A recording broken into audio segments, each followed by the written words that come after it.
Hello प्यारे बच्चों, आप कैसे हो।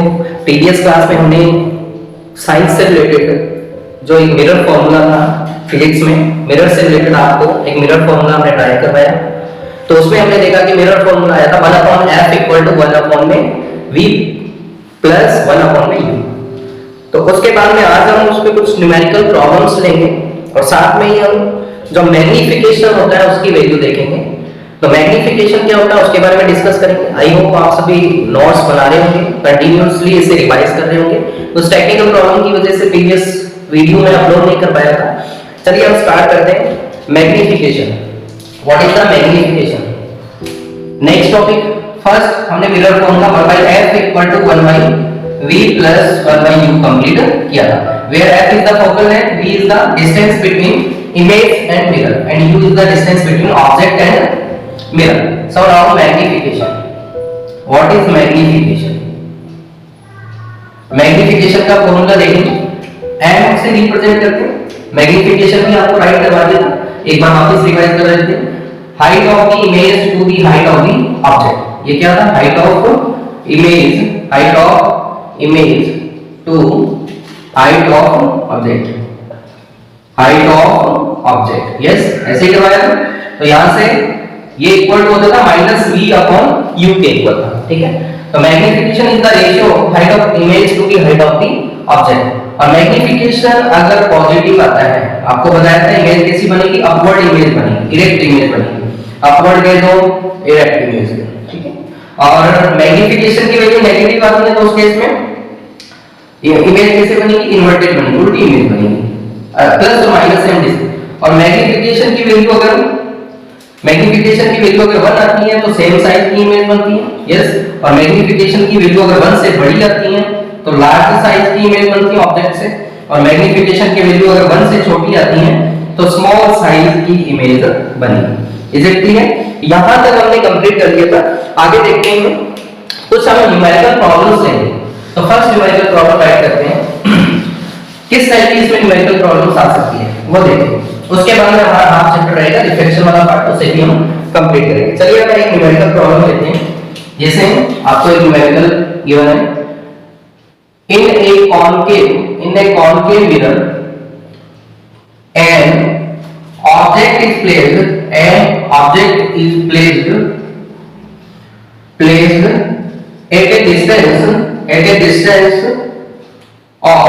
at a distance of 30 centimeter whose radius of curvature is 20 centimeter, then find the nature and position of image। हमें nature and position of image find करना है। Find the nature and position of the image. तो video को आप हमेशा last तक देखें, तभी आपकी कांसेप्ट क्लियर होंगे। चलिए हम स्टार्ट करते हैं। In a concave mirror an object is placed at a distance. चलिए हम डायग्राम इसका ड्रॉ करते हैं। कॉनकेव मिरर इस टाइप का होगा, ठीक है। एक ऑब्जेक्ट जो है ये फोकल पॉइंट हो जाएगा, ये प्रिंसिपल एक्सिस हो जाएगा, ये मिरर कर्वेचर हो जाएगा, अपर्चर, और ये फोकल पॉइंट और ये सेंटर ऑफ कर्वेचर। ये radius at a distance of 30 centimetre, radius of curvature is 20। इसकी रेडियस ऑफ कर्वेचर कितनी है, 20 सेंटीमीटर। यानी radius of curvature capital R, ये 20 centimetre. Is it clear? And whose distance between the object and mirror is 30 centimetre. यानी object को कहां रखा गया, 30 सेंटीमीटर डिस्टेंस पर रखा गया। पहले तो हमने डायग्राम, रे डायग्राम बनाकर ये शो किया था कि अगर object behind the centre of curvature हो तो कहां पर इमेज बनती है, between the C and F. Yes, ऐसे बनती है। तो इस केस में हम मैथमेटिकली प्रूव करेंगे कि बिटवीन सी एंड एफ कैसे बनेगी, ठीक है। तो यहां जो इसके आगे एक क्वेश्चन और हो रहा है, जैसे if height of object is 5 centimetre, then find height of image, find height of image। इस टाइप से क्वेश्चन, ठीक है। तो इस केस में रेडियस ऑफ कर्वेचर 20 सेंटीमीटर है, so radius of curvature is twice of focal length. Yes, so focal length is half of the radius of curvature 20/2 that means 10। Focal length क्या है 10 centimetre. Is it clear? Focal length is 10 centimetre. चलिए हम वैसे हम revise करते हैं कि इस केस में क्या होता था। इस केस में behind this centre of curvature और between the infinite and centre of curvature जब ऑब्जेक्ट को रखा जाएगा then image found between the C and F. और कैसी इमेज बनती है, यानी हम ये कह सकते हैं कि v की वैल्यू ये 10 से बड़ी और 20 से छोटी आएगी। v की वैल्यू नेगेटिव आएगी क्योंकि इधर आ रहा है, उधर इमेज बनती है पॉजिटिव आती है, v की नेगेटिव। तो यहां से हम आइडिया लगा सकते हैं कि v किस टाइप का, v की जो रेंज रहेगी between the 10 to 20। Second v positive आएगा नेगेटिव नेगेटिव आएगा, इमेज डाउनवर्ड बनेगी तो हाइट ऑफ द इमेज कैसी आएगी नेगेटिव आएगी। मैग्नीफिकेशन पॉजिटिव आएगा नेगेटिव नेगेटिव, क्योंकि नेगेटिव आएगा तभी इन्वर्टेड इमेज बनेगी। उसके अलावा हम कह सकते हैं कि मैग्नीफिकेशन की वैल्यू बड़ी आएगी छोटी, इसमें इमेज छोटी बनती थी यार, छोटी बनती थी ऑब्जेक्ट, तो मैग्नीफिकेशन की वैल्यू 1 से छोटी आएगी। चलिए हम स्टार्ट करते हैं। हमारे पास u गिवन है, u is the object is placed at the 30 centimeter, that is u 30 centimeter, object 30 centimeter। तो 30 सेंटीमीटर पॉजिटिव लेंगे नेगेटिव, और इस डायरेक्शन में सभी जो डिस्टेंसेस है वो नेगेटिव लेंगे। फोकल लेंथ इज 10 सेंटीमीटर, इसको क्या लेंगे पॉजिटिव नेगेटिव नेगेटिव, क्योंकि ये ऑरिजिन के इस तरफ X axis negative. We have to find value of v and height of the image, ये हमें फाइंड करना है from mirror formula. Mirror formula क्या होता है 1/f equal to 1/v plus 1/u। तो यहां से वैल्यू पुट किया हमने, फोकल लेंथ की वैल्यू क्या है -10, v हमें फाइंड करना है प्लस 1/u, u इज -30। तो यहां से आएगा 1 is equal to 1/v plus minus 1/30। तो -1/30 इधर आया प्लस का 1/30 plus 1/30 is equal to 1/v। तो एलसीएम कितना है इन दोनों का 30, इसका इसमें डिवाइड किया 3 टाइम, 3 को -1 से -1 और इसका इसमें 1 टाइम तो 1 आ जाएगा 1/v। तो यह है -2/30 is equal to 1/v। Cross multiply करेंगे -2v is equal to 30, so v is equal to 30 upon -2, तो इससे कैंसिल आउट किया -15 सेंटीमीटर। तो इमेज कहां बनेगी 15 सेंटीमीटर पर बनेगी फ्रॉम दी मिरर। तो ये इमेज बनी v is equal to 15 centimetre. Minus आ रहा है यानी मिरर के इस तरफ, और इस तरफ कैसी इमेज बनती है रियल इमेज बनेगी। तो हम ऐसे कह सकते हैं रियल इमेज, अभी तो ये कह सकते हैं कि रियल इमेज बनेगी और at a distance of 15 centimetre from the mirror. Is it clear? चलिए आगे बढ़ते हैं। इसमें हमें मैग्नीफिकेशन फाइंड करना पड़ेगा। अब height of the image find करनी है, तो as we know that magnification is equal to -v upon u is equal to h dash upon h। so value of ये माइनस एंड b की value क्या है -15 and u is the -30 is equal to h dash and height of the image is 5 cm। height of the image is 5 cm minus plus, तो ये आया -1/2, ये से cancel out कर दो 15 से, ये -1/2 h dash upon 5। तो देखिए मैग्नीफिकेशन 1 से छोटा है, यस -1/2 मैग्नीफिकेशन आ रहा है -1/2, माइनस शो करता है कि इन्वर्टेड इमेज बनेगी, एंड 1/2 1 से छोटा है इसलिए स्मॉल साइज की इमेज बनेगी। तो क्रॉस मल्टीप्लाई किया 2h dash equal to -5, so h dash equal to -5/2, h dash equal to -2.5 centimetre, यानी हाइट ऑफ द इमेज क्या रह जाएगी 2.5 सेंटीमीटर, और रियल इमेज बनेगी इन्वर्टेड इमेज बनेगी। Real inverted at the distance of 15 centimetre और inverted image small size रहेगा, ठीक है। ये सभी इंफॉर्मेशन आपको इससे मिल जाएगी। चलिए नेक्स्ट न्यूमेरिकल प्रॉब्लम हम सॉल्व करते हैं। इसी टाइप की एक न्यूमेरिकल प्रॉब्लम लेते हैं। तो मिरर फार्मूला रिवाइज करते हैं 1/f equal to 1/v plus 1/u। तो मिरर फार्मूले में आपको ये ध्यान रखना है कि जो कॉनकेव मिरर है उस केस में फोकल लेंथ जो रहेगी वो नेगेटिव रहेगी, क्योंकि कॉनकेव में फोकल लेंथ उसके लेफ्ट हैंड साइड में, यानी जो एक्स डैश एक्सिस होता है वहां पर रहेगी। और कॉन्वेक्स के केस में फोकल लेंथ क्या रहेगी? कॉन्वेक्स के केस में फोकल लेंथ पॉजिटिव रहेगी। चलिए हम नेक्स्ट न्यूमेरिकल प्रॉब्लम स्टार्ट करते हैं।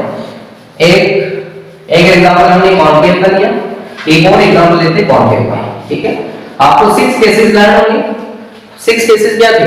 When object is placed at infinite then image found at the focal point. When object is placed between infinite and centre of curvature then image found between the C and F. When object is placed at the center of curvature, जब object को centre of curvature पर रखा जाता है तब centre of curvature पर image है। Next numerical problem second, देखिए in a concave mirror, two numerical problem इसकी करेंगे, टू कॉन्वेक्स की। in a concave mirror the image formed at a distance of 20 centimeter from the mirror whose focal length is 10 centimeter, then find the distance of object from mirror and nature of image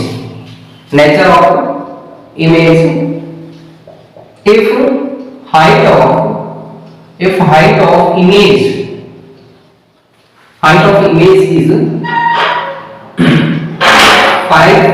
7 centimeter, then find height of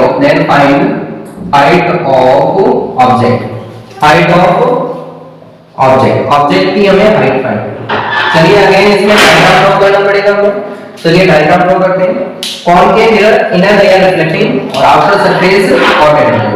तो यहां से जैसे हमने एक principal axis लिया, ये हो जाएगा मिरर हो जाएगा और ये हो जाएगा प्रिंसिपल एक्सिस, ये focal point mirror aperture MN और ये हो जाएगा फोकस पॉइंट और ये हो जाएगा सेंटर ऑफ कर्वेचर। अब देखिए in a concave mirror the image found at a distance of 20 centimetre from the mirror. Image कहां होगी? 20 centimetre from the mirror whose focal length is 10 centimetre. इसकी जो फोकल लेंथ है that is 10 centimetre. Focal length क्या है? 10 centimetre और image बनती है 20 सेंटीमीटर। तो 20 सेंटीमीटर यही होगा, 20 सेंटीमीटर पर इमेज बन रही है। यस, ये v की वैल्यू हो जाएगी। यहां पर इमेज बनने वाली कैसी होती है? थर्ड केस का यहां पर सेंटर ऑफ कर्वेचर पर बनने वाली इमेज कैसी होती है? इक्वल साइज की होती है। तो इसमें हाइट ऑफ पहले ही हम आइडिया लगा सकते हैं कि ऑब्जेक्ट को कहां पर रखा गया होगा? सेंटर ऑफ कर्वेचर पर, यानी u की वैल्यू क्या आने वाली? u की वैल्यू भी 20 आने वाली है। और हाइट ऑफ द इमेज 7 है तो ऑब्जेक्ट की हाइट क्या होगी? सेम हाइट का यहां पर इमेज फॉर्म होती है तो 7 सेंटीमीटर हाइट का ऑब्जेक्ट रहेगा। चलिए इसे कैसे फाइंड करते हैं आगे। फोकल लेंथ इज -10 सेंटीमीटर, -10 इस साइड में माइनस उस साइड में plus, v is the -20 centimetre and u find करना है और हाइट ऑफ द ऑब्जेक्ट की हाइट फाइंड करना है, ऑब्जेक्ट हाइट। यस, इस बार इमेज की हाइट हमें मिली। ठीक है, mirror formula 1/f = 1/b + 1/u। तो यहां से क्या आएगा? 1/f यानी 1/10 इज इक्वल टू v की वैल्यू 1/-20 प्लस u हमें फाइंड करना है। तो यहां से आएगा -1/10 is equal to -1/20 plus 1/u। ये -1/20 इधर आएगा प्लस 1/20 हो जाएगा इज इक्वल टू 1/u। तो एलसीएम कितना आएगा? यहां से एलसीएम 20 एलसीएम आ गया। इसका इसमें 2 टाइम 2 को -1 से -2, इसका इसमें डिवाइड किया 1/1 को 1 से 1/u। तो यह है -1/20 is equal to 1/u। Cross multiply किया, u is equal to minus u is equal to 20, ये माइनस को माइनस 1 इधर मल्टीप्लाई हो रहा है, उधर जाके डिवाइड, तो माइनस 20 सेंटीमीटर। u आ गया ना 20 सेंटीमीटर, यानी object is placed at the distance of 20 centimetre from the mirror. 20 centimetre mirror से रखा गया ऑब्जेक्ट को। चलिए अब इसमें हम height of the object find करें, और हाइट ऑफ द ऑब्जेक्ट कैसे फाइंड करेंगे? मैग्निफिकेशन से। मैग्निफिकेशन कैसा आने वाला है इसमें? नेगेटिव आएगा पॉजिटिव? जब ऑब्जेक्ट को हम सेंटर ऑफ कर्वेचर पर रखते हैं तो उसमें मैग्निफिकेशन कैसा आता है? नेगेटिव आता है। सॉरी, इमेज कैसी बनती है? इन्वर्टेड इमेज बनती है। तो देखिए मैग्निफिकेशन इसमें नेगेटिव आएगा और इक्वल टू 1 आएगा, तो चलिए h dash upon h equal to minus v upon u। Height of the image is 7 centimetre, height of the object. देखिए इमेज इसमें इन्वर्टेड बनेगी, तो 7 लेंगे माइनस 7 लेंगे, minus 7 centimetre is equal to minus v, v is the minus 20 and u is also minus 20, minus से minus cancel हो, 7 upon h, 7 upon h equal to minus 20 upon 20, तो ये आ जाएगा माइनस 1। तो ये क्रॉस मल्टीप्लाई किया तो यहां से क्या आ जाएगा? h equal to minus 7। Is it clear? h equal to, sorry minus, यहाँ पर माइनस है, ये माइनस से माइनस कैंसिल हो, प्लस, क्योंकि जो ऑब्जेक्ट है वो तो हमेशा अपवर्ड डायरेक्शन में रहेगा, सीधे ही रहेगा, तो ऊपर की तरफ जो y एक्सिस लेते हैं वो क्या लेंगे? पॉजिटिव लेंगे, इसलिए हाइट ऑफ द ऑब्जेक्ट क्या आएगी? प्लस 7 सेंटीमीटर आएगी। चलिए आई होप आपको जो 6 कंडीशन बताई थी उससे आप रिलेट कर पा रहे होंगे न्यूमेरिकल्स को। चलिए हम एक दो न्यूमेरिकल प्रॉब्लम कॉन्वेक्स के केस में भी देख लेते हैं। कॉन्वेक्स के केस में क्या होता है? दो केसेस हमने पढ़े थे कॉन्वेक्स में। कौन से? When object is placed at the infinite distance, जब ऑब्जेक्ट को बहुत ज्यादा दूरी पर रखा गया हो, ऑब्जेक्ट को बहुत ज्यादा दूरी पर रखा गया हो, तब इमेज कहां बनती है? याद करो कहां बनती है? फोकस पॉइंट पर बनेगी। और दूसरा केस हमने क्या पढ़ा था कॉन्वेक्स के केस में? दूसरा केस हमने पढ़ा था जब ऑब्जेक्ट को इनफाइनाइट और फोकस की मिरर के बीच में कहीं पे भी रखा जाएगा तो इमेज कहां बनेगी? पोल पॉइंट और फोकस पॉइंट के बीच में बनेगी। चलिए हम इसको न्यूमेरिकल प्रॉब्लम से समझते हैं। स्टार्ट करते हैं। Problem number 3। प्रॉब्लम ही प्रॉब्लम है, लेकिन मैं सर प्रॉब्लम मतलब ऐसे है। चलिए स्टार्ट करते हैं। An object is placed at a distance of 30 centimeter in front of convex mirror whose radius of curvature is 40 centimeter. Then find position and nature of image. Position and nature of image. If height of object, इसमें height of object is 10 centimeter, then find height of image. Image की भी height हमें find करनी है। चलिए हम start करते हैं इसे। सबसे पहले फर्स्ट क्राइटेरिया, आपको डायग्राम अच्छे से ड्रॉ करना आना चाहिए। डायग्राम ड्रॉ करना आ गया तो आपका आधा क्वेश्चन सॉल्व हो जाएगा। Right. An object is placed at a distance of 30 cm in front of convex mirror. तो convex mirror आ गया सर। तो देखिए डायग्राम ड्रॉ करते हैं। ये principal axis, convex mirror, outer layer इसमें क्या रहेगी? आउटर सरफेस, रिफ्लेक्टिंग सरफेस रहेगी। ये प्रिंसिपल एक्सिस, ये कोर पॉइंट हो गया, इधर फोकस होगा, इसका फोकस इधर और सेंटर ऑफ कर्वेचर इधर। Yes.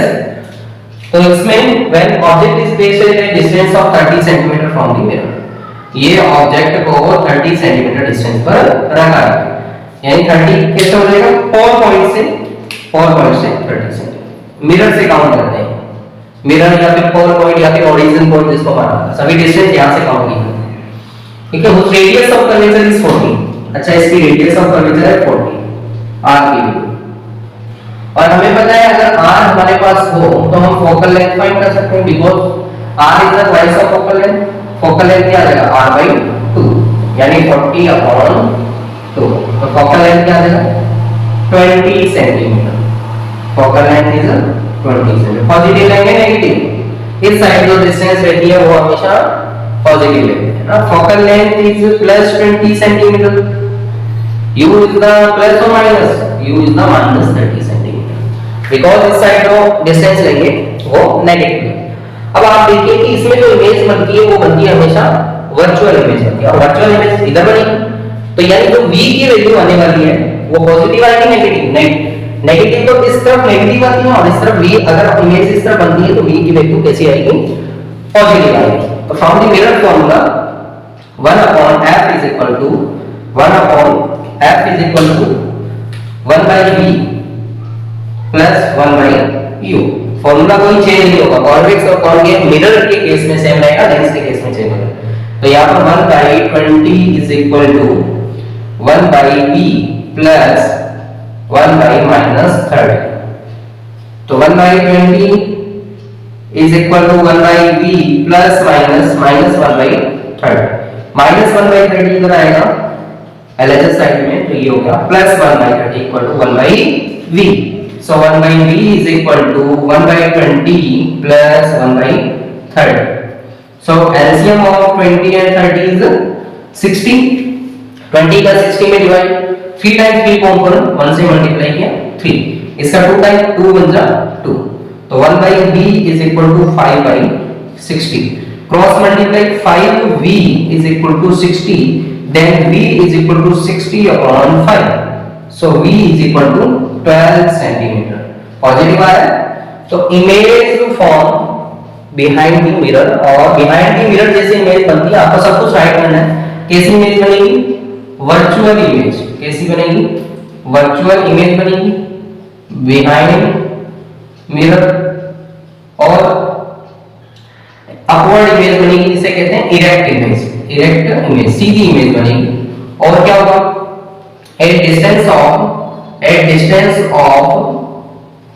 12 centimetre, 12 centimetre from the mirror, distance of 12 centimetre पर बनेगी।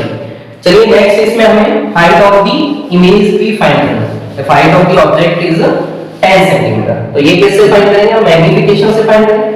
Magnification is the ratio of height of image to the height of object is equal to -v/u। So height of the image की height हमें find करनी है, and height of the object क्या given है 10 centimetre. और 10 positive नहीं है negative. देखिए अपवर्ड डायरेक्शन में ऑब्जेक्ट है, तो अपवर्ड डायरेक्शन में y एक्सिस क्या रहता है, positive. Minus v, value of v is 12 centimetre, right, 12 centimetre positive लेंगे, and value of u is -30 centimetre, -30 centimetre. So now by doing cross multiply इसको इससे कैंसिल आउट किया, 30h डैश इक्वल टू इसको इससे 120। Yes, तो h dash equal to 120 divide by 30। देखो magnification जो आ रहा है वो पॉजिटिव आ रहा है, और पॉजिटिव सामने 1 से छोटा आ रहा है। 12/30 जो होता है 1 से छोटा होता है, ये पॉजिटिव आ रहा है, इसका मतलब इरेक्ट इमेज बनेगी, और 1 से छोटा आ रहा है मतलब साइज में छोटी होगी। तो कितनी साइज की इमेज बनेगी, इसमें इसका डिवाइड किया 4 सेंटीमीटर साइज की इमेज। ऑब्जेक्ट की हाइट है 10 centimetre and height of the image क्या रहेगी यहाँ पर 4 सेंटीमीटर रहेगी। तो डियर बच्चों, आप सभी को आज की जो न्यूमेरिकल प्रॉब्लम है समझ में आई होगी। इसे नोट करते हैं, आपकी बुक्स में बहुत सारी न्यूमेरिकल प्रॉब्लम है, उसे भी आप सॉल्व करें, ट्राई करें। और जिस किसी को डाउट है वो आप कमेंट सेक्शन में राइट करते जाएं। न्यूमेरिकल प्रॉब्लम से रिलेटेड, बुक से रिलेटेड आपको डाउट आ रहा है कि सर हमसे ये क्वेश्चन सॉल्व नहीं हो पा रहा, तो आप कमेंट सेक्शन में राइट कर दें, मैं आपको आगे नेक्स्ट जो क्लास होगी उसमें सॉल्व करवाऊंगा। सेकंड थिंग, एक बच्चे ने कमेंट किया कि सर वर्क एनर्जी वाला जो पार्ट है वो आप कवर करवा दें। तो 9th क्लास की जो फिजिक्स है उसके लिए मैं एक स्पेशल क्लास लेकर आने वाला हूं, जिसमें वर्क एनर्जी, ग्रेविटेशन फोर्स सब कुछ उसमें क्लियर होता जाएगा। तो सबसे पहले मैं ये कर सकता हूं कि उसमें जो वर्क एंड एनर्जी वाला पार्ट है वो सबसे पहले कवर करवा दूं। तो आई होप आज की क्लास आपको बहुत ही पसंद आई होगी। वीडियो को ज्यादा से ज्यादा शेयर करें, लाइक करें और इसे अंत तक देखें। Thank you, have a nice day. जय